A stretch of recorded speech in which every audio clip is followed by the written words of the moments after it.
देश की कई महिला दिग्गज हैं जो नारी शक्ति की मिसाल है। इन महिलाओं का जीवन हर किसी के लिए प्रेरणा है। आज के दौर में स्त्री को शिक्षा हासिल करना, सपने देखना, करियर बनाने और आर्थिक तौर पर सशक्त बनने के लिए प्रोत्साहित करने वाली इन्हीं महिलाओं की सूची में एक नाम इंदिरा गांधी का है। इंदिरा गांधी देश की पहली और इकलौती महिला प्रधानमंत्री थी।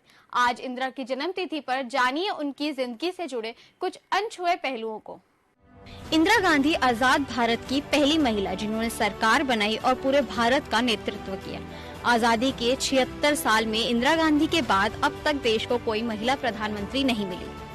बतौर प्रधानमंत्री इंदिरा गांधी ने अपने कार्यालय में बहुत दमदार फैसले लिए जिन्होंने पूरे देश में क्रांति ला दी थी। जवाहरलाल नेहरू की राजनीतिक विरासत को संभालते हुए इंदिरा गांधी ने गूंगी गुड़िया के तमगे को हटाया और दमदार महिला के रूप में खुद की पहचान बनाई। आज जो भारत के प्राचीन मूल्य हैं, उनको हमको मजबूत बनाना है।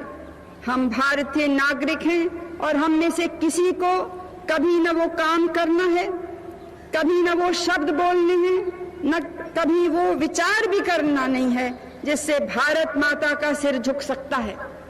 हमारे ऊपर एक जबरदस्त जिम्मेदारी है, अपने लिए नहीं लेकिन आते हुए लोगों के लिए। भारत कोई 5 साल, 10 साल, 100 साल जीने का देश नहीं है। हजारों साल जीवित रहा है और हजारों साल और इसको जीवित रहना है। आज इंदिरा जी का जन्म दिवस है और इंदिरा जी के जन्म दिवस को आज भी पूरे देश के अंदर बहुत ही आनंद से मनाया जाता है, जिसका सबसे बड़ा कारण ये है, जैसा कि हम बहुत सारे लोगों के मुंह से ये सुनते हैं कि अगर देश के अंदर सचमुच में कोई महिला ऐसी थी जिसको कि मर्द माना जाता था तो वो इंदिरा थी। इंदिरा ने जितने फैसले लिए हैं इंदिरा गांधी ने, वो फैसले मैं सोचता हूँ कि किसी भी सामान्य पुरुष प्रशासक के लिए भी बहुत ही कठिन होते हैं। जैसे कि जो बांग्लादेश की बात आती है, भाई आप जानते हैं कि जब भारत का विभाजन हुआ तो वो पूर्वी पाकिस्तान और पश्चिमी पाकिस्तान 2 हिस्सों में बटा और इन पाकिस्तान के 2 हिस्सों में पाकिस्तान ने और एक नया खेल ये चालू किया था कि वो चाहता था कि पश्चिमी पाकिस्तान से पूर्वी पाकिस्तान के बीच में गलियारा उसको मिले ताकि वो कांटेक्ट बराबर बना सके, अपनी रेलवे लाइन वगैरह वो कर सके, माल खाना ले जाने। ये बात इंदिरा जी को पसंद नहीं थी। उन्होंने कहा ये नहीं हो सकता। और दूसरी बात ये कि उन्होंने बहुत ही अपने अनुभव से ये जान लिया था, क्योंकि वो तो शांति निकेतन में रही हैं, उनको मालूम है बंगला कल्चर क्या है। वो ये जानती थी कि पूर्वी पाकिस्तान के लोग अधिकांश भले ही इस्लाम को मानने वाले हों, लेकिन उनकी संस्कृति मूलतः बंग संस्कृति है। और बंगाल की संस्कृति को जानने के कारण वो अच्छी तरह जानती थी कि ये इलाका जो है ये पाकिस्तान के उस हिस्से के साथ सांस्कृतिक रूप से कभी नहीं मिल सकता है या उसकी बिल्कुल बराबरी का नहीं। और वैसे भी आप जानते हैं कि पश्चिमी पाकिस्तान ने पूर्वी पाकिस्तान का हमेशा शोषण किया। जितनी राष्ट्रीय आय होती थी उसका मैं सोचता हूं कि कम से कम 60-70% जो होता था वो मिलता था पूर्वी पाकिस्तान से और खर्च किया जाता था पश्चिमी पाकिस्तान पे। तो ये जो है ये अन्याय जो है, वो जो कहते हैं ना कि जब तक मनुज का यह सुख भाग नहीं सम होगा, शमित न होगा कोलाहल, संघर्ष नहीं कम होगा। दिनकर जी ने कहा इसको, ये बिल्कुल सही बात है। वो उन्होंने इसको पहचान लिया था। उनके अंदर राजनीतिक दृष्टि और कूटनीतिक दृष्टि के साथ साथ एक मानवीय दृष्टि भी थी। उन्होंने जाना था कि बंगालियों के मन में क्या है और उन्होंने पूरी हिम्मत के साथ, ये हिम्मत दुनिया का कोई भी प्रशासक कर सके ऐसा मुझे नहीं लगता है। क्योंकि मैंने ये नहीं सोचा कि किसी एक देश को देश की आजादी की लड़ाई के साथ लग करके उसको एक स्वतंत्र देश बना देना और उसको अपने देश में नहीं मिलाया। भाई इंदिरा जी चाहती यदि तो भारत बंग संघ बन सकता था, एक उसको अपने उसके संघ में शामिल करते, लेकिन उन्होंने ऐसा नहीं किया क्योंकि वो ये नहीं चाहती थी। वो किसी की संप्रभुता को चैलेंज नहीं करना चाहती थी। वो चाहती थी वो स्वतंत्र राष्ट्र बने, लेकिन वो उनकी भावनाओं का सम्मान करे। और यही कारण है कि आज भी जो पूर्वी पाकिस्तान जो आज बांग्लादेश बना है, आज हमारे देश का, भारत का सम्मान जो इंदिरा जी की वजह से आज भी बांग्लादेश में हमारा देश बहुत ही सम्मान की दृष्टि से देखा जाता है। तो मैं तो सोचता हूँ इंदिरा जी ने, बैंक का राष्ट्रीयकरण कौन कर सकता है? आज ये थोड़ी सी नोटबंदी हुई पिछले युग में, हमने सुना, तो उसकी कितनी आलोचना हुई। और सोचिए आप कि सारे बैंकों का राष्ट्रीयकरण कर देना, इतना बड़ा काम करी, यानी लगभग असंभव सा दिखने वाला काम। मगर सचमुच वो तो ऐसा था कि उनकी बड़ी अकाल मृत्यु हुई है ना, वो मृत्यु नहीं होना चाहिए था। और अगर वो रहती तो मैं सोचता हूँ कि ये देश अपने किसी स्वर्णिम भविष्य की ओर निश्चित रूप से पहुंच सकता था, क्योंकि उसके अंदर वो दम था। तो मैं तो कहूँगा कि आज के दिन को पूरे भारतवासियों के लिए एक बड़ा ही पावन दिन है। आज हमको उनको याद करना चाहिए, उनको स्मरण करना चाहिए। और देश के लिए उन्होंने जितना किया, बहुत कम लोग इतना कर पाते हैं देश के लिए। इंदिरा की जिंदगी में गूंगी गुड़िया से लेकर आयरन लेडी बनने तक की कहानी बड़ी रोचक है। छोटी उम्र में ही वानर सेना बनाकर अंग्रेजों से लड़ने का साहस किसी सामान्य बालिका में तो नहीं हो सकता। देश की आयरन लेडी कही जाने वाली इंदिरा गांधी आज देश भर में मिसाल बनी हुई है। भारत के पहले प्रधानमंत्री जवाहरलाल नेहरू के घर 19 नवंबर 1917 को बेटी का जन्म हुआ, जिसका नाम इंदिरा रखा गया। राजनीतिक परिवार में जन्मी इंदिरा में गजब की राजनीतिक दूरदर्शिता थी। इंदिरा ने महज 11 वर्ष की आयु में ब्रिटिश शासन के खिलाफ बच्चों की वानर सेना का गठन किया। 1938 में औपचारिक तौर पर भारतीय राष्ट्रीय कांग्रेस में शामिल हुए और पिता के राजनीतिक कार्यों में उनका हाथ बटाने लगी। जब जवाहरलाल नेहरू का निधन हुआ तो कांग्रेस पार्टी की जिम्मेदारी इंदिरा गांधी के हाथों आ गई। वह लाल बहादुर शास्त्री के मंत्रिमंडल में सूचना एवं प्रसारण मंत्री थी। शास्त्री के निधन के बाद उन्हें प्रधानमंत्री पद के लिए दावेदार बनाया गया, ताकि नेहरू के उत्तराधिकारी के तौर पर उन्हें राजनीति में उतारा जा सके। उस समय तक उन्हें गूंगी गुड़िया समझा जाता था। 1967 में जब इंदिरा गांधी को देश की प्रधानमंत्री बनने का अवसर मिला, तब देश ने इस मुख गुड़िया के फैसलों की गूंज सुनी। पूर्ण स्वराज के माने हैं कि स्वराज के फल, स्वराज के नतीजे भारत के घर घर तक पहुँचे, उन लोगों तक पहुँचे जिनकी आवाज नहीं उठ सकती, उन लोगों तक पहुँचे जिनको शायद ठीक से मालूम भी नहीं है कि वो क्या चाहते हैं, उन लोगों तक पहुँचे जो आज तक सब सुविधाओं से वंचित रहे हैं। हम चाहते हैं कि सबके जीवन में सुधार आए। यही कारण है कि हमारा कार्यक्रम है तो सब भारतीयों के लिए, लेकिन ज्यादा ध्यान उन वर्गों पर दिया जाता है जो कमजोर कहलाते हैं, चाहे किसी कारण कमजोर हो, जाति के कारण, आर्थिक स्थिति के कारण, देश के किसी पिछड़े हुए इलाके में रहने के कारण। किस देश में धनी से धनी देश हो, किस देश में आप देखेंगे कि सबकी मांगें पूरी तौर से संपूर्ण पूरी हो रही हैं। मांगें तो हमेशा रहेंगी और बढ़ेंगी। हमको ये देखना है कि जो संपन्न है, जो दूसरे से ज्यादा अच्छी हालत में है, उनकी मांगें पूरी करने से कहीं जो गरीब हैं, जो दबे हुए लोग हैं, कमजोर हैं किसी कारण, उनकी मांगें पीछे न हट जाएं, कहीं उनकी कमजोरी न बढ़ जाए। क्योंकि वो जो भारत के गरीब हैं वो मजबूत होंगे तो सारा देश मजबूत होगा। उन्हें पहले गूंगी गुड़िया कहा जाता था, गूंगी गुड़िया के नाम, उसके बाद वो आयरन लेडी कहलाई। लेकिन एक तबका ऐसा भी था जो ये कहता था कि अगर पार्लियामेंट में कोई मर्द है तो इंदिरा गांधी। ये उनके लिए बहुत अच्छा वो निकला था। और उनके ऐतिहासिक डिसीजन हुए हैं, निर्णय बहुत ऐसे ऐसे हुए हैं कि कमाल के हैं। वो जैसे आप समझ लीजिए कि सिवाय एक पक्ष के कि उन्होंने जो इमरजेंसी लगाई थी उस पर बहुत सा क्रिटिसिज्म आया है, और निश्चित ही है कि वो एक बहुत बड़ा दौर रहा। लेकिन एक तारीफ मैं उस इमरजेंसी की भी मैं करना चाहूँगा कि ट्रेनें सब समय से चलने लगी थी, सारी व्यवस्थाएं सब ढंग से होने लगी थी। यानी ये है कि भारतीयों को, हमको जब तक डंडे की मार नहीं होती है तब हम अनुशासित नहीं होते हैं। इंदिरा गांधी ने कई दमदार फैसले भी लिए हैं, जिसके चलते देश में क्रांतिकारी परिवर्तन हुए। 1967 में भारत में महज 500 बैंक शाखाएं थी। आम आदमी बैंक में पैसे जमा नहीं कर पाता था। बैंकों का लाभ हर वर्ग तक पहुंचाने के लिए इंदिरा गांधी ने बैंकों को राष्ट्रीयकरण कर दिया। उनका यह फैसला देश में विकास में महत्वपूर्ण रहा। कांग्रेस में शामिल कई नेता समझ चुके थे कि इंदिरा गूंगी गुड़िया या साधारण महिला नहीं है। राजनीति में उन्हें रोक पाना बहुत मुश्किल है।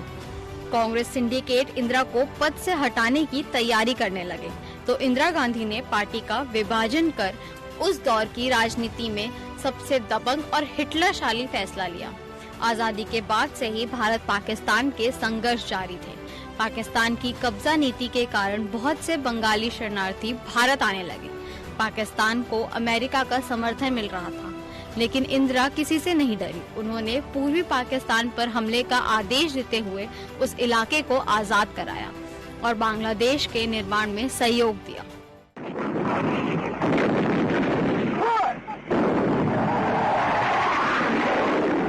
A couple of years later, India had to face the enormous problem of a mass exodus of refugees from East Pakistan.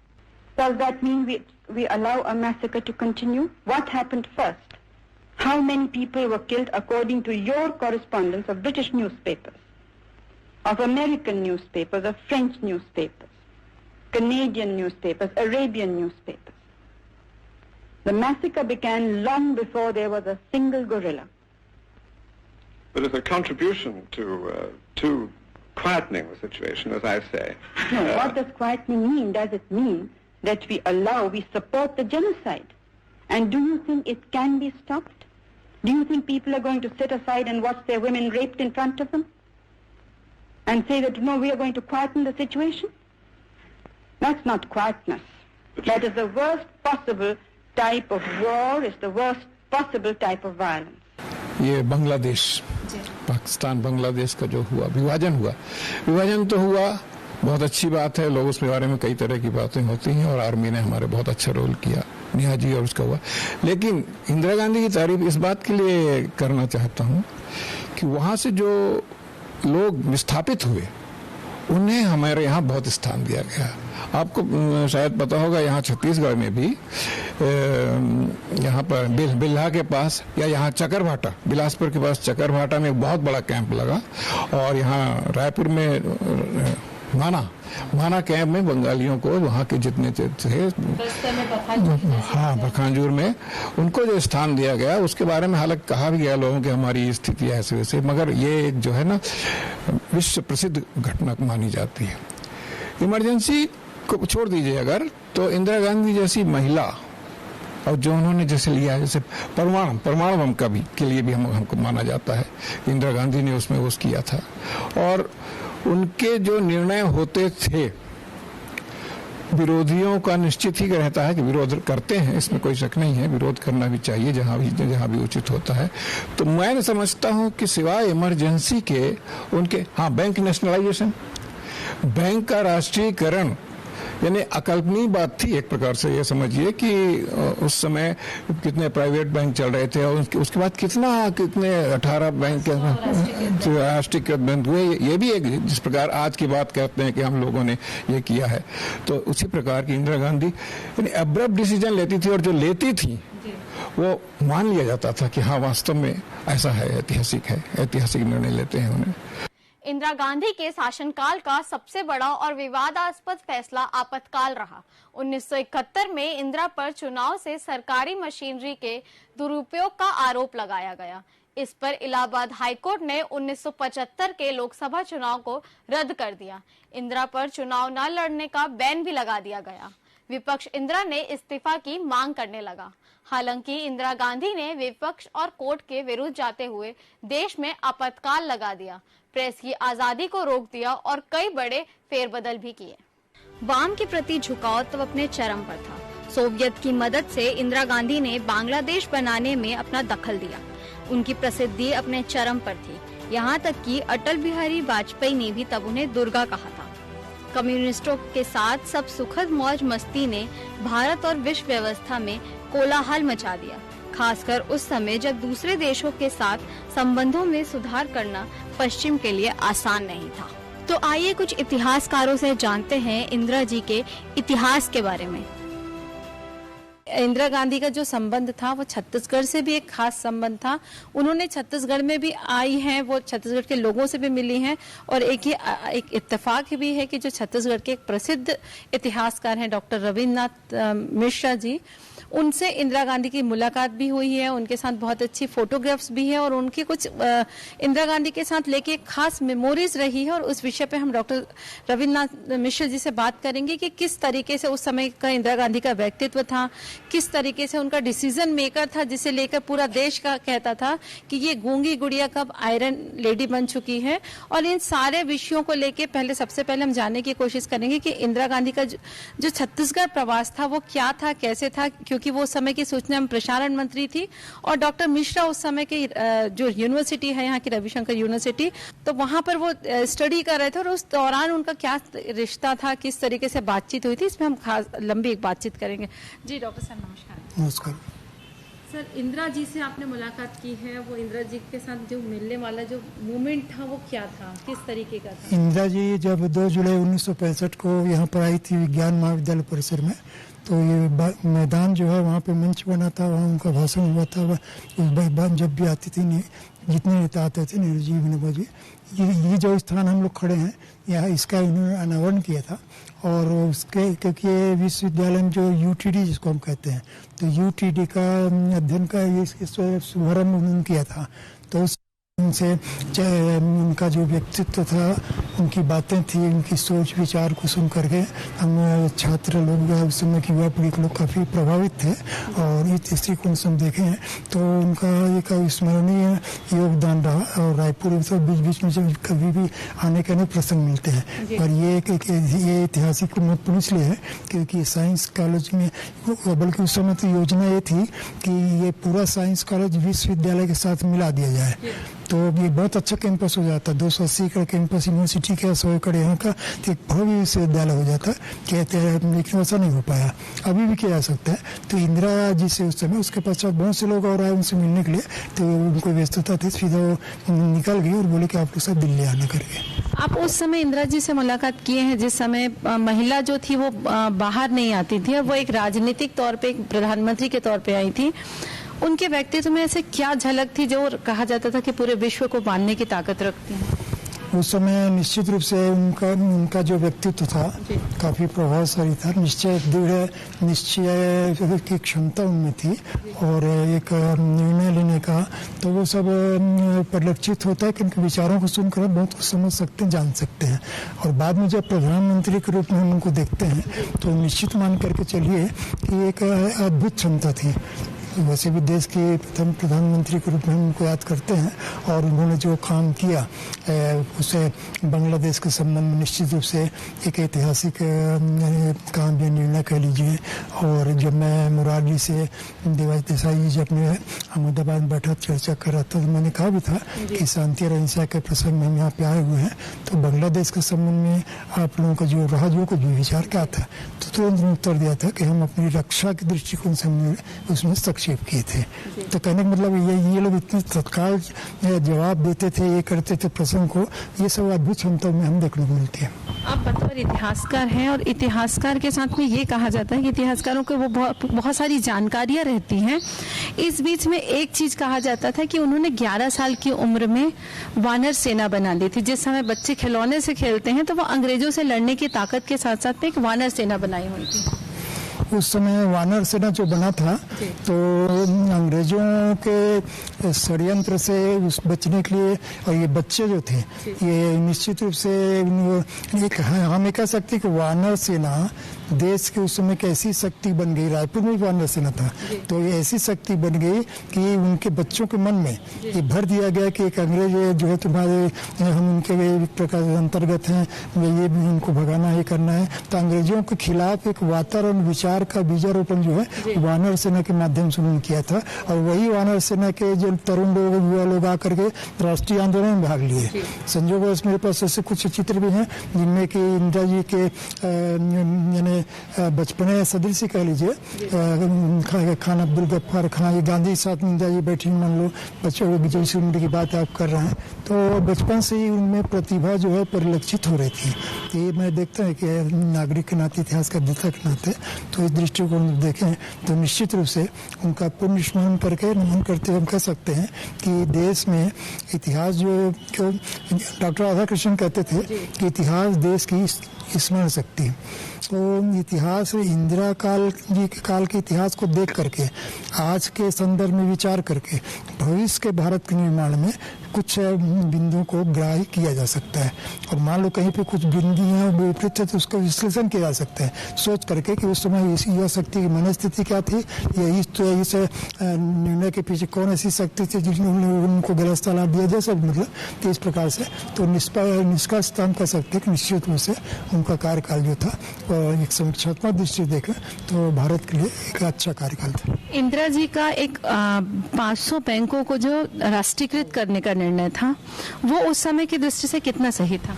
नहीं, राष्ट्रीयकृत करने का निर्णय भी अच्छा था कि उसमें जनता को काफ़ी राहत मिली, गांव-गांव के लोगों को, शहर के लोगों को, समाज को जो दिक्कतें होती थी और जो वो सब बंद हो गए, तो एक नई पहल थी। जैसे फ्री पर्स वगैरह, जैसे आज़ादी के बाद हम देखते हैं कि और नेहरू जी ने भी कुछ परिषद की पंचवर्षीय योजना हो रखी है, तो ये सब योजनाएं इसलिए बनी कि देश में सुशासन स्थापित हो जाए, और इस दृष्टिकोण से वो पहल जो है वो भी श्लाघनीय रहा। इंदिरा जी के बहुत सारे निर्णय में एक था बांग्लादेश का जब विभाजन हो रहा था, बांग्लादेश में जब बहुत क्रांति छाई हुई थी और उन्होंने उस समय सोवियत संघ के खिलाफ जाकर सहयोग किया था उन्हें, ये उस समय किस तरीके से देखा जा रहा है? उस समय ऐसा था कि उस समय सभी लोगों को लग रहा था कि बांग्लादेश के साथ में अन्याय हो रहा है, बांग्लादेश के साथ में पाकिस्तान के द्वारा अत्याचार हो रहा है, पीड़न शोषण, बहुत सारी बातें थी। तो उन सबको देख करके मानवता के आधार पर, या जब हम धर्मनिरपेक्ष से बात करते हैं तो सामाजिक समरसता के आधार पर ये सबको सोचते हुए देखा जाए तो बांग्लादेश के प्रति उनका जो निर्णय था वो एक सही निर्णय था। राजनीतिक दृष्टिकोण से भी और भावनात्मक दृष्टिकोण से, आज़ादी की लड़ाई की दृष्टि परिप्रेक्ष्य में, तो वह निश्चित रूप से उसके बाद बांग्लादेश एक अच्छी स्थिति में आज है, और वो मानते हैं इस चीज़ को कि भारत ये उनके कार्यकाल की देन है कि आज हम इस प्रकार से आज़ादी की सांस ले, जैसे भी एक अपने विचार की सांस ले रहे हैं। एक अच्छा निर्णय था। इंदिरा जी को गूंगी गुड़िया कहा जाता था, और गूंगी गुड़िया के बाद जब वो बतौर प्रधानमंत्री काम करने लगी तो उन्हें विपक्ष भी जो था वो उन्हें आयरन लेडी की संज्ञा देने लगा था। ये गूंगी गुड़िया से आयरन लेडी बनने का जो रास्ता था उन्होंने कैसे तय किया? वास्तव में पहले उनका स्वभाव जो था वो संकोची स्वभाव का था, बालिकापन या एक वैचारी था, और उसके बाद में धीरे धीरे नेहरू जी के साथ में रहकर या गांधी जी का आशीर्वाद प्राप्त करके, या उस समय देश के जितने भी नेता उनके घर आते थे तो उनका स्नेह पा करके, मार्गदर्शन पा करके उनके मन में धीरे धीरे एक दृढ़ता की भावना आने लगी। दृढ़ता के लिए उन्होंने पटेल को भी पढ़ा, उनका भी आशीर्वाद उनको मिला, और प्रशासनिक क्षमता उन्होंने अपने पिताजी से प्राप्त की, और शांति में जीवन या हिंसा की दृष्टि उन्होंने गांधी जी से ली। इस प्रकार से, और बाद में जब युवा शक्ति के रूप में जो सामने आती है, युवा नारी शक्ति के रूप में, तो उनमें इतनी दृढ़ता, स्वावलंबन और आत्मविश्वास आ गया था कि बड़े बड़े निर्णयों को एक प्रकार से लेती थी, और वो नहीं डरती थी कि इसका अंजाम क्या होगा, ये सोच के लेती थी कि अच्छा हुआ, जनता के हित में, समाज के हित में बहुत अच्छा नहीं करके, और इस दृष्टिकोण से उनको कहा जाता है। और बातें तो जैसे होती थी कि उस समय के नेताओं ने उनको शक्ति को, एक नारी शक्ति का बहुत बड़ा स्वरूप दिया, ये ईसाई की उपमा दी कि नारी शक्ति, देवी शक्ति के रूप में, इस प्रकार से तरह तरह के। इतनी उपमा देने का मतलब या सोचने का मतलब ये था कि निश्चित रूप से जैसे देवी किसी भी अत्याचार, अन्याय या राक्षसी प्रवृत्ति को उन्होंने नष्ट किया था, तो उस समय की परिस्थितियों में जो ये प्रवृत्तियां थी, उन प्रवृत्तियों को दूर करके भारत में एक सुदृढ़ सुशासन स्थापित करने की सोच इन्होंने रखी, और इसमें निश्चित रूप से एक निर्णय के साथ में वो आगे बढ़ती गई। ये दुर्भाग्य था हमारा कि हमारे बीच में रही। हालांकि आशंका रहती थी कि कभी इनके ऊपर संकट आ सकता है, ये हो सकता है, पर ऐसा होगा ऐसा कोई सोच नहीं सकता कल्पना में। पर हाँ, जब तक रही तब तक उन्होंने न केवल भारत को बल्कि पूरे विश्व को ये ऐसा विश्वास में बांधे रखा कि इंदिरा की से निश्चित रूप से भारत को नया रूप दिया है, नया स्वरूप दिया है। आज इंदिरा जी का जन्मदिन है और जन्मदिन को कहा जाता है कि उनकी कुछ अच्छी चीजों को याद किया जाता है। बतौर इतिहासकार उनकी जिंदगी के पूरे जो संघर्ष था उसको आप किन शब्दों में पिरोएंगे? उनको हम कह सकते हैं कि एक अच्छी विचारक थी, अध्ययनशील नारी थी और व्यस्तता के बाद भी शैक्षणिक गतिविधियों में उनकी रुचि थी। इतिहास और संस्कृति या पुरातन भारत की संस्कृति हम कह सकते हैं, तो उसके बारे में भी उनको काफ़ी कुछ लगाव था। और दिल्ली का जो राष्ट्रीय लेखागार है, नेहरू संग्रहालय है, आनंद भवन इलाहाबाद है, तो उन सब में भी कुछ क्षण दे करके वो कुछ करने की सोचती थी। या भारत के जो धरोहर है यूनेस्को के माध्यम से आगे लाने का प्रयास भी करती थी।